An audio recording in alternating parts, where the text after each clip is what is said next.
Let's talk about Games Workshop, the company we know and love, like, you know, that abusive girlfriend that we just can't quite leave yet, you know. She's still all right. She's all right. That's easy. You call her by her sister's name when you're in the middle of, you know. But Games Workshop, we love them, we hate them. We love to hate them, we hate to love them. I think that was poetic. You speak for yourself. I don't hate Games Workshop. Why? I think some of the stuff they do is a bit cack. Yeah. Like, you hate that so bit. I can call out some of their paints. No, I don't hate. I don't hate anything. Hate is a strong word. Don't like some of the stuff that they do. We love to find them annoying and their business practices sometimes a bit weird. Let's talk about the pre-orders this week. Let's have a look. We've got Warzone, Caradon 2, The Book of Fire. This is Games Workshop's latest book that's coming out on pre-order this weekend, Saturday the 10th. Who's excited about this book? Are you excited about this book? Let me tell you, it's got a Death Guard axe on it. It's got some Skitarii on it. Okay. Tell you what, I'm really excited about the cover picture. I love that cover picture. It's cool. It's awesome. It has something about engagement, see how you match up Typhus and Morven Val as generals. There are also 2 armies of renown in the form of the Disciples of Be'lakor, which is great, like this, and the Skitarii veteran cohort. Now, let me tell you a little something about Skitarii and how broken they are. Skitarii are very good right now, would you say, Jay? I'd suggest that based on a conversation I had on my stream at some point last week about how people that are 40k professionals have no idea how to read an army list and were flat out denying how a Skitarii based list could actually win a tournament. I would suggest that I will still double down on this and call them blithering idiots. And the Skitarii based lists are actually super strong right now. So now they might be even better. Yes, exactly. It didn't add top 3 tournaments recently. They sure did. If you remember what the names are, we'll have a look at the list. They went undefeated 7 times in tournaments over I think this weekend. It's just this weekend, yeah. Just this weekend, there were 7 tournaments that Admech were at. They went entirely undefeated. Drakari, which are very good still. I think it was only 5, something like that. And then there the was next one for highest, Tyranids, and then the next highest was like 2. What I did see was a meme, and it was just like something like, if you could make a ridiculous rule, or a rule that sounds so ridiculous, what would you give? And then it was just something in the comments just like, oh, if I was going to make up a rule, I'd just like let Skitarii just wound anything on a 4+ to hit with full rerolls, you know, it'd be absolutely crazy. Which they actually do. 1 unit, admittedly, you know. But what the yeah, troops just spam them, just take all of them. Anyway, so now we've established that they're very good, why don't we just give them some more rules with the Skitarii veteran cohort? Why not? Great. Thanks, Games Workshop. Love you. To be fair, yes, and this may not be the case in this example.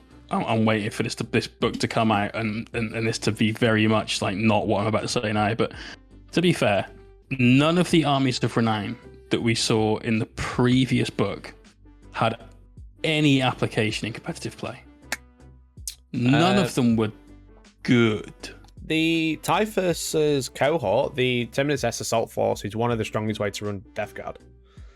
But I still think that the best way to run Death Guard is the other one. You just take an absolute F-ton of Terminators. Mortarian's Chosen? I'm not a bit around the name.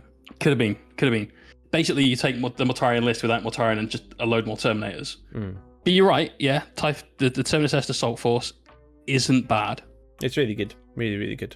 But the rest were pants. Yeah, they weren't very good. Yeah. The Metallica one wasn't great. But that was pre-Codex. I was really happy with that. Yeah, that's true. I was really happy with that because it was, here's a load of stuff that you won't necessarily need or even want the rules for if you're a competitive player.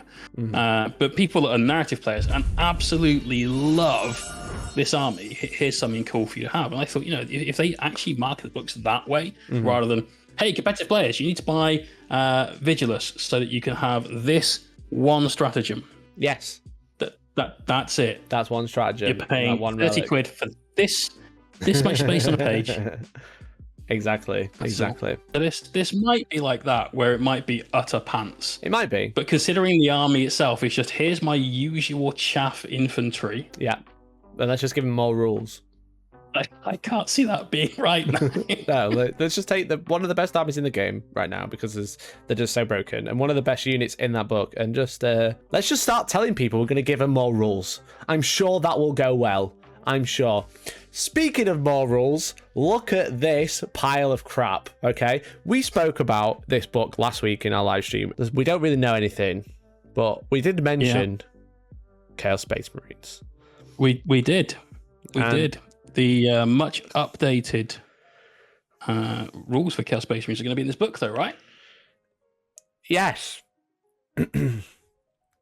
Yes. So, the new book will have stuff for the 7 other traitor legions and other renegade chapters. So, haven't had anything for a while, which is good. It very much sounds like it.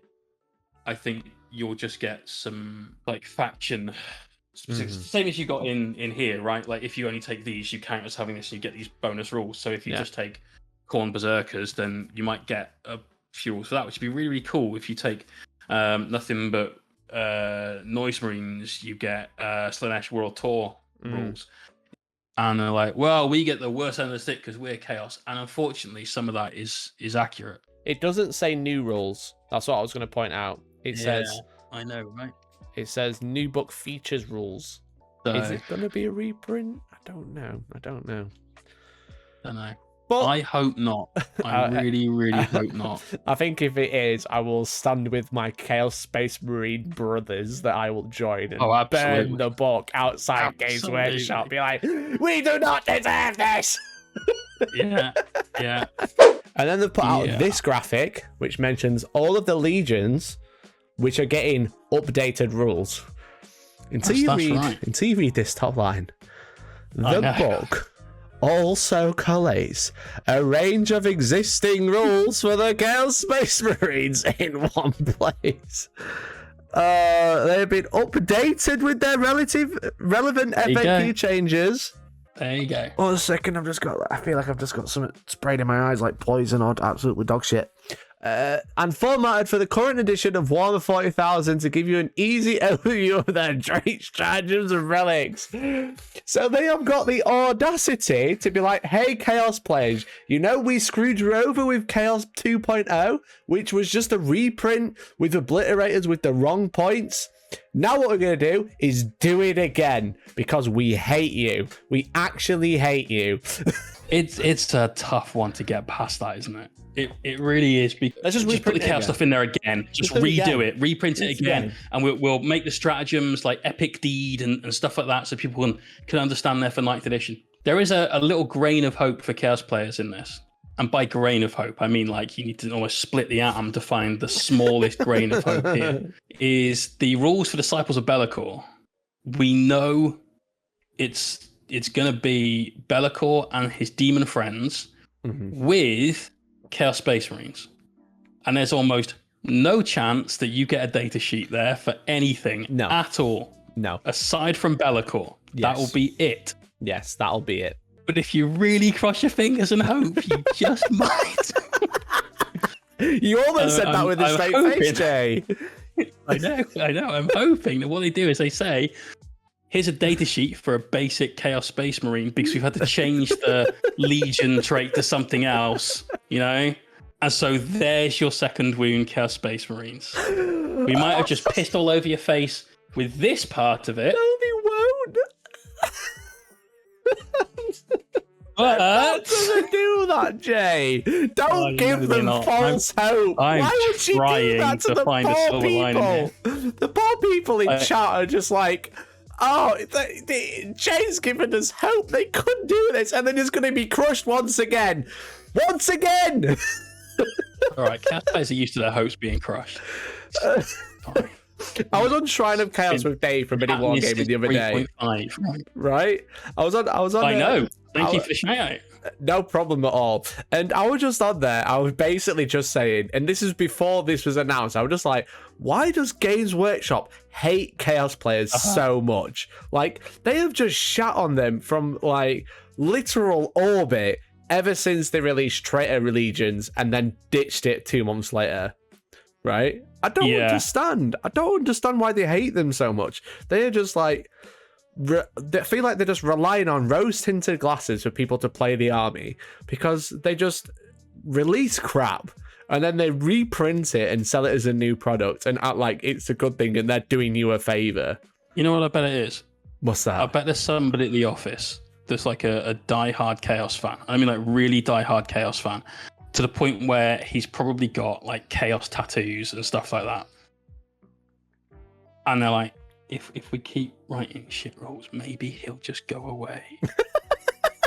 You should try to get rid of someone. Enough to just get rid of like it's Dave, him. The weird one. The weird one. Shit he keeps he still listens to metal like we did in the 80s, and we don't do that anymore because we're a family-friendly company and we listen to Frozen album on repeat. Every time he's sick, he phones up like, "Oh, I've been blessed by the Father Nurgle." Like, so you've got a cold, mate. It is funny because I've had emails from Games Workshop employees that all start with stuff like that.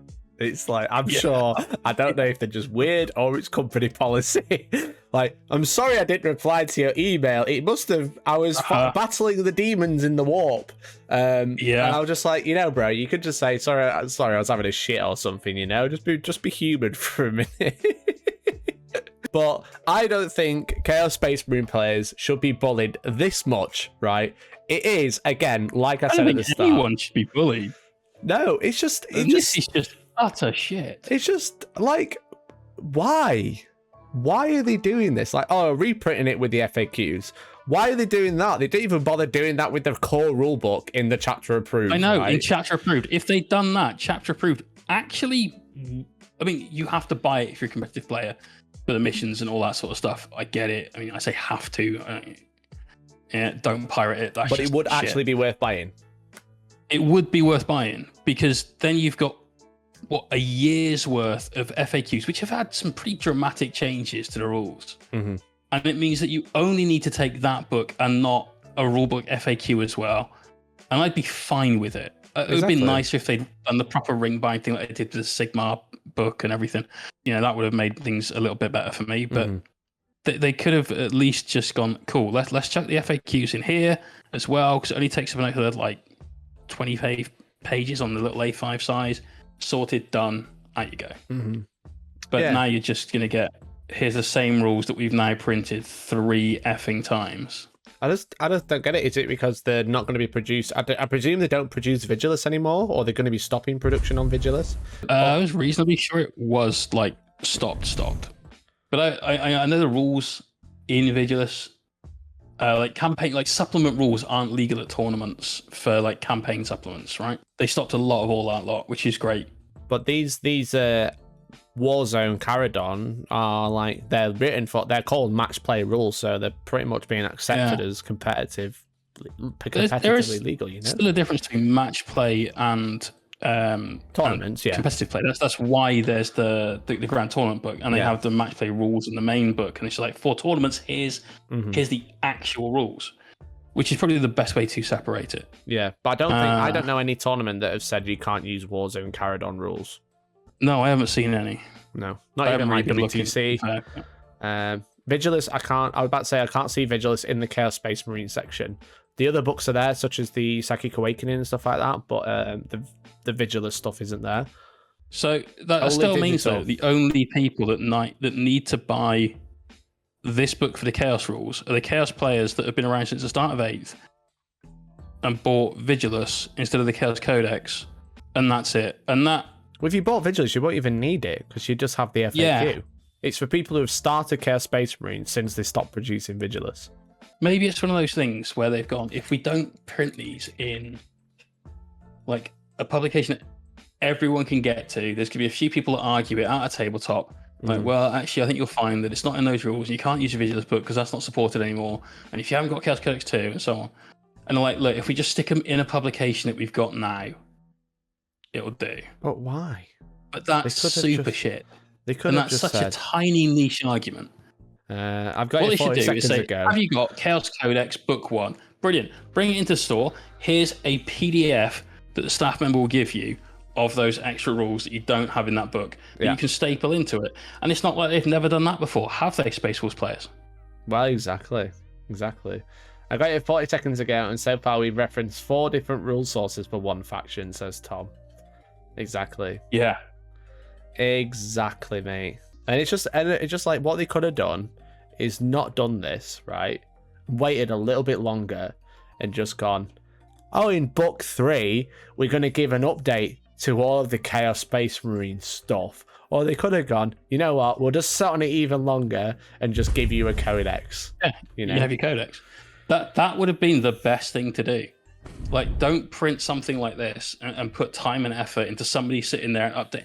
Like, I wish this wasn't from like personal experience, but I've worked with copy departments of multi-million-pound companies before, and they take half of forever to get something published. Yeah. Because they sit there and they debate the wording for stuff. Like, oh, is this in the right tone? Is this that? You know, can we put these words in? This fills over a page. You need to fit it in here, so you need to take something out. The amount of work that goes into something like that is actually completely insane. And if they took away I imagine 2 weeks it might have taken to update the rules with the FAQs. And trust me, that's probably not too far from the truth. They could put those 2 weeks of actual work into something that's actually worth it and gotten everything moved forward 2 weeks. Yeah, it's just annoying. But what Tom says, like, I tweeted about this, and again, I referenced this in the other video. I said something like, banning campaign books competitively doesn't sound so daft anymore. And Tom has now said that I'm in favour of not allowing campaign books and competitive play at this point. It's not about power level, but we can't trust them not to bloat the game. And I totally agree. The problem is like, day one, Drakari, already a problem faction, but only made more problematic with the campaign supplement that they also had to buy on the same day to get Cult of Strife rules, which then everyone needed because it was broken, you know? Yeah. And this book that we're talking about has more rules for Order of Our Martyred Lady, which is the generic faction for Sisters of Battle, right? Sisters of Battle have been out like, what, 3 weeks? A month, I think. Yeah. So they're already getting more rules in a separate book. They didn't say, you know what? I was going to say, they didn't say, you know what? This book's been out it's been out 2 weeks, gamers, right? And Order of Martyred Lady is just really underpowered and they could really use a boost. So what we'll do, we'll write some more rules for it. They went to themselves, you know what? Well, we've got these cool stratagem ideas. And what we'll do is, rather than put it in the book that we're going to sell them now, we'll put it in the next book and sell it them then for double the profit. Right. And I sit here from a very privileged position because I don't pay for books, okay? They send them to me to review. They don't pay me to review them. They send me a book for free. Your sister's code looks at. They sometimes send me books on time. They mostly send me books eventually. But I'm very privileged. I don't have to pay for them. But it doesn't make me any less annoyed at the fact that if I want to go to a tournament and I want to play an army, I've got to still carry 2 books. Why can't they just release a codex and then move on to the next one and then release campaign books at the end? Okay, they know that we're mugs. They know that we can just, we're like, you know, oh, there's rules in there for my army, gotta buy it. And it's like people are saying, it's like it's DLC. I'm not going to hate them for their business model on that because it's business. And whether you like it or you don't, it makes them a shit ton of money. Oh, of course it does. And it allows them to do other things. Yeah, right. You can't blame a company for making money, right? Yeah, that's their point of existing in the first place. What you should all do is all consider socialism. But you know, that's another conversation. Let's carry on. Okay, in a capitalist society we have to live in. Yeah, I was going to say you. Don't need to go down that route. Have you heard of Karl Marx? It works in theory, right? And we actually talked about this on my stream the other day. The only problem is, you need all the people that are selfish, entitled dickheads to get in the sea. And then it works. Then it works, yeah. The thing that bugs me is it's so close together. The first one that happened, we're like, Drukhari Codex is released. This book is released on the same day. There's Drukhari rules in there. And you got to give them the benefit of the doubt at that point. Was this stuck on the evergreen? Was this something that took an extra 4 months because the factory that was being printed in had a third of the staff because of COVID? You know, all of these things, and it's just the timing has come out and like, look, we're really sorry, but this is it. Yeah, we've just had the Mechanicus Codex been released within the last 6 weeks, a Sisters of Battle Codex released in the last 6 weeks, and here is a book that contains even more rules for both of those two factions that you probably don't need. We don't need anything, you know, but having it is crucial usually. But again, I look at this from a tournament perspective. I always look at things from a competitive standpoint. Yeah. You may not need this to be a competitive player. For instance, the Knights one, well, that was 30 quid I'm never seeing again. You know, she might not need it. But the fact that it is there right at the point your codex is out, it is a bit of a feels bad. I said at the start, I don't hate GW. I've just said I don't hate their business practice for it. But I'd much rather they went, cool, we're going to put in the rules for the Batman Be'lakor. We're going to put in some rules for an Eldar Seer Council army thing, you know? And then we're going to put in some rules for a Tyrannid Monster Mash Swarm list. Because we haven't got anybody with any kind of line of sight on when the Eldar Codex is coming up. We haven't teased that. We haven't previewed it or anything. Same with Tyrannid.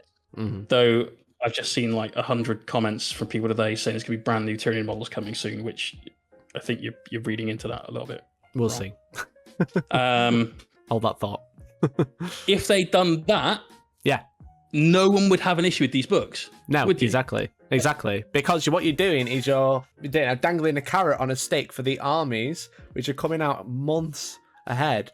If they released this campaign book, and again, it's like, I don't mind the Disciples of Be'lakor thing, because Disciples of Be'lakor would be an annoying codex to buy, right? Because it'd have one extra data sheet, and you probably need two other codexes at the same time. Yeah. But that's like who bought a Psychic Awakening book back in the day? Right, okay. Yeah, exactly. And then, but when Psychic Awakening was happening, you had Space Marines release, right? And then you had an update for Eldar, and then you had an update for Chaos and Space Marines, but update for Chaos, and then you had an update for, you know, I can't remember the exact order, but like, you had updates for Admech, you had updates for Custodians, you had update for Death Guard, and it was just like, the Death Guard Codex hasn't had any updates for like 2 years. And here's an update, and it's like, wow, Games Workshop, you know, just looking after all the old armies, and that was cool. Yeah. But I think Psychic Awakening showed them that they can sell more books for one army, and they've just got a bit power hungry. I don't even know if it's that, because they're still going to sell the same amount of books. It's just, I think whoever's in charge of the PR when they've looked at these books has gone, there's no reputational risk for selling rules on top of rules at the exact point that they're released.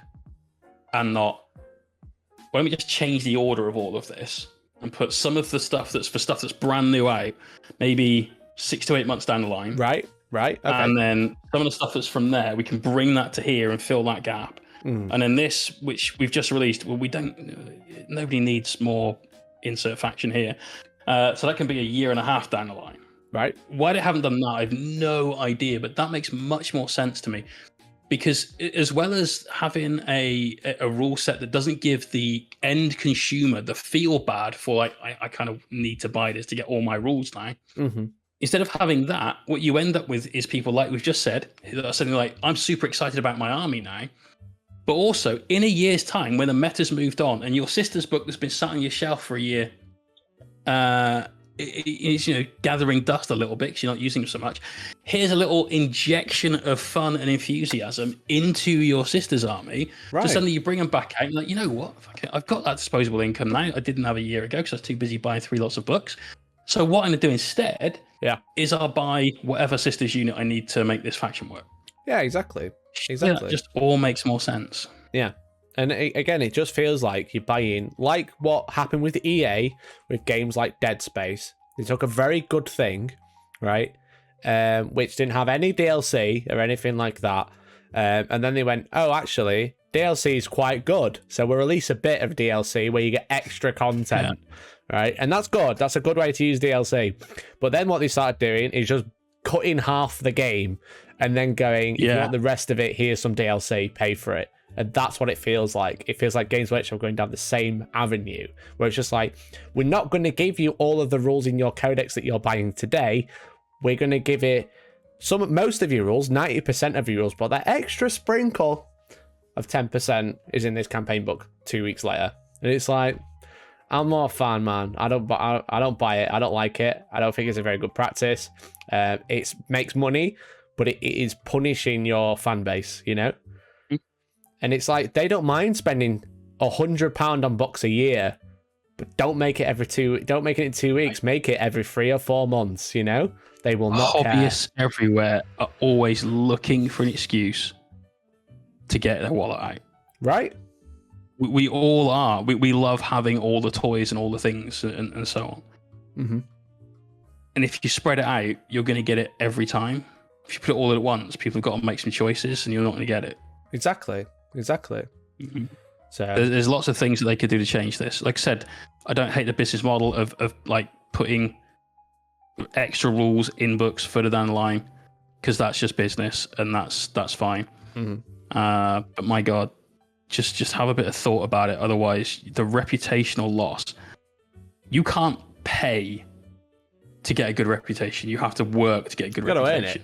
You got to earn it. You know, and you will start to erode the people that are your fan base, your end user. You will start to erode your reputation in their eyes, and it's not good. Mm-hmm.